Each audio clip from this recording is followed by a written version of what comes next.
Welcome to Desert Giant Gaming. This is Jake here with a little delayed. Took me a lot longer to play the game than I actually wanted to, but God of War on PlayStation 4. So, overall, yeah, it took me a while. I was playing it here and there. Nicole watches a lot of some TV at night. I play usually on weekends when I get up early in the morning. So only really a few hours a day. And on weekends, on days. At night, if I could get some time, I was playing it late at night. So, kind of limited time. And really, I'm a guy that plays games like this, or this is a more open world take on God of War.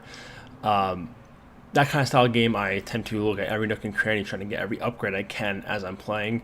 Every time a certain part of the world opened up, I would explore it again, or get a new ability, explore it again to unlock different things. And that's pretty much how I kept playing it. Finally, at the end, I started to go more mainlining it, but by that point, I actually really unlocked pretty much everything I could. So it took me 30 plus hours at least, maybe even closer to 40. I don't actually know my run time offhand. I wasn't taking count of it, and I don't think the game actually calculates that offhand. But I will say I greatly enjoyed the game. I'm going to be as spoiler-free as humanly possible. There may be a few locations I talk about, like I was going to say the Lake of Nine.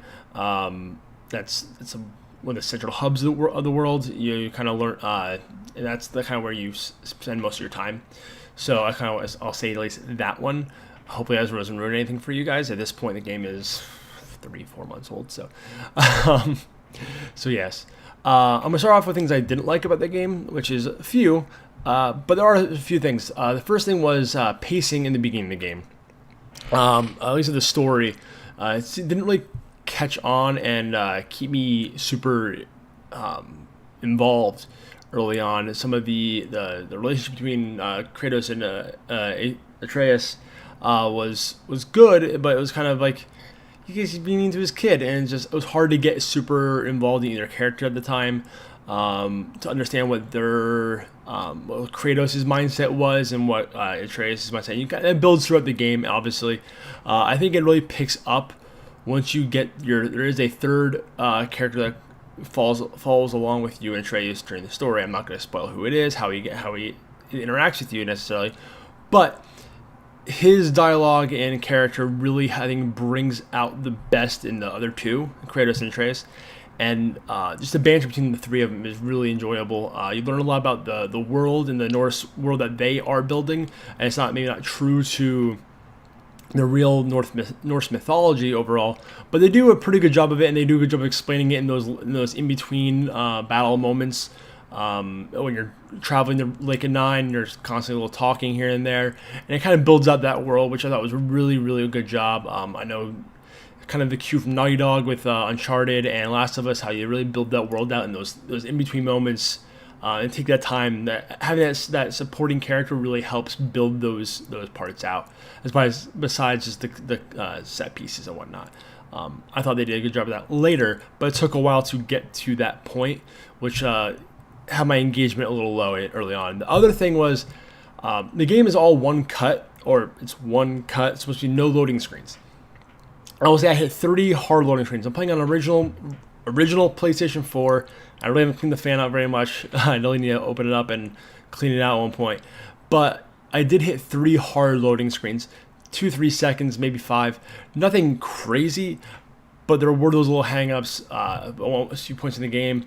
And of course, we all know where the loading screens actually are. Just like in Resident Evil games, when you're opening the door, they really use that as a loading screen back in... That's loading the next information during that phrase.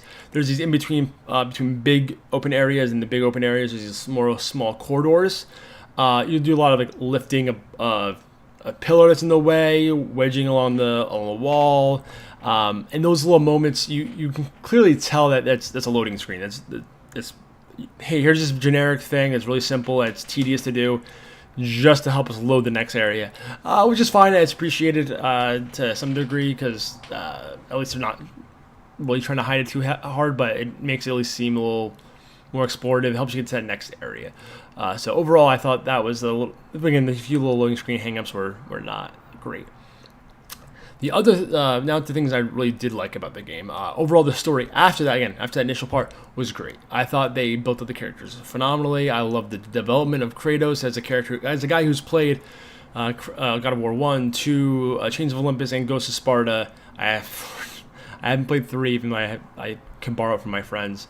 And Ascension's not. I'm not wasting my time with that. So, having played most of the games and seen these Kratos as a character who's not really a likable guy, you kind of, even though he more or less admits he's not a great guy, and he does, and how he wants to be a father, and you kind of get that early on, or well, after that initial point, you start to see that, and it really builds up. And I think it's a good relationship how they kind of get together, and how their respect for each other grows or weans at certain spots in the story.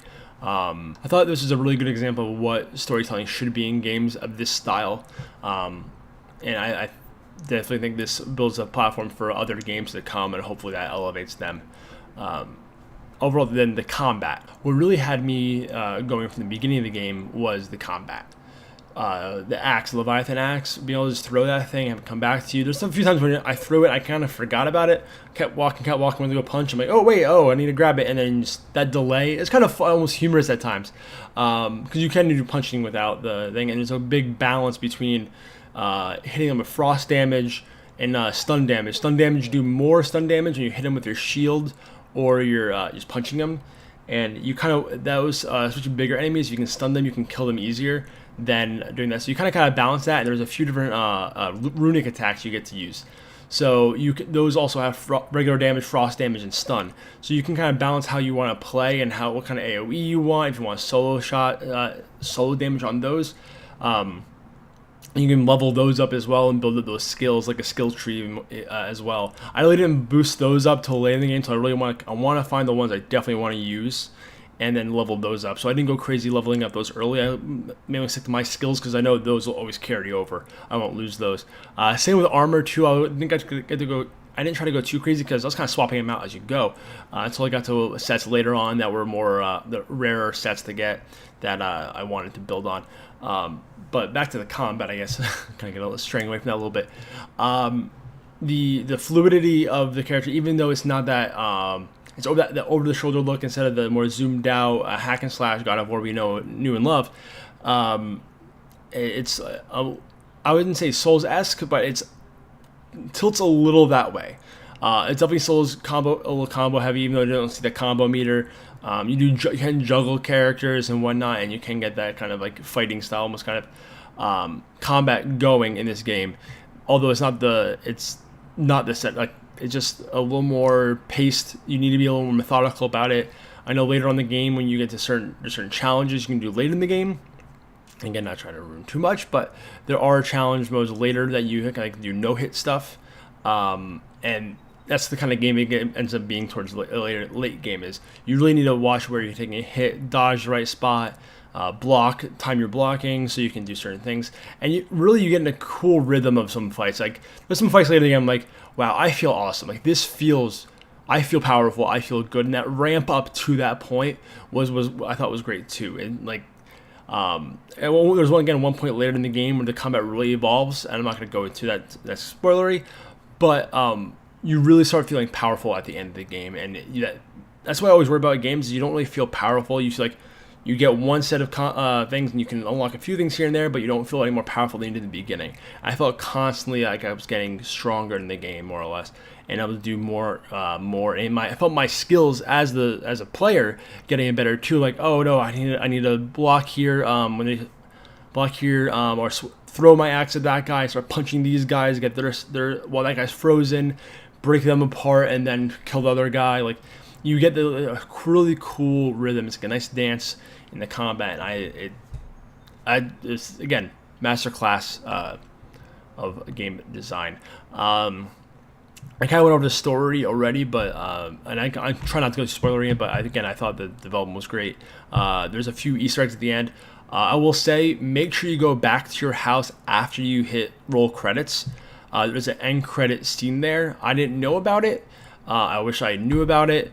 Not spoiling anything about it. I will set up again maybe something in the future, but recommend doing that. Something I didn't know about. So, graphics of the game. Now, this game was stunning, and I played on a old 9-year-old 1080p TV with 60 hertz on an original PlayStation. That game was beautiful. Do I wish I had a nice 4K TV? I was looking at getting one soon. Probably not going to happen because I just had to buy a car, which is unfortunate. And I'm also right now I have it pre-ordered. May not get it. If I do, I'll do an unboxing of that video of the Spider-Man Special Edition PlayStation. I did pre-order it, and we'll see if I do it. PlayStation Pro, if I sell my old one, maybe it's my brother or someone else that closer to me. If not, I can try to get some money for it. Playing this on a standard PlayStation, the game ran well besides those 3 hiccups of like lockup, not really lockup, but loading screen. There's really not much else to say about it besides just the game is beautiful. I thought Horizon was phenomenal, the best looking game I've ever seen, and this kind of just took it and notched up one. Both are beautiful games in their own respect. I know I still haven't played it, but I know Tim played it. I'm hoping maybe he'll do a review of it at this point. I'm not sure he will, but Detroit Become Human, different type of game, different, can be higher fidelity because it's not as interactive of a game, but that was Sony's really knocking in the park in terms of setting the bar for console, I specific console graphics. Even with Xbox One X, granted, some of those games look absolutely beautiful. Their ability to up-res the old games too looks great. But in terms of the AAA space, you haven't really seen much besides outside of Forza really take advantage of this kind of graphics. And I think just for a baseline game to look this good, I can only imagine a Pro or something similar. If Sony has something quite as powerful as an X, it would look bonkers. So. Kudos to Sony Santa Monica for making such a beautiful game, and Guerrilla overseas. So that pretty much wraps up my general input. If you have anything that I missed that you want to ask me below. I'm pretty active in the comments and try to get back to everyone if I can. If I feel like their comment justify me going forward with it. Any feedback where I can do better. I didn't really prepare too much for this. I kind of want to go off the cuff. It's kind of my style. I'm trying to get better about taking notes during games, and this one I tried to in the beginning. I kind of got away from it, and I need to get better about that because I think they'll at least have that when you look at it beforehand and do this, and I think that'll make it a more be a more organic experience than just reading off a list and everything. Like I've done in the past, and I didn't feel like that flowed as well. I feel like this is what I want to do or how I want to do it. So again, like and subscribe below if you enjoyed this. Give me some feedback or kudos in the comments below, and see you in the next one. Thank you.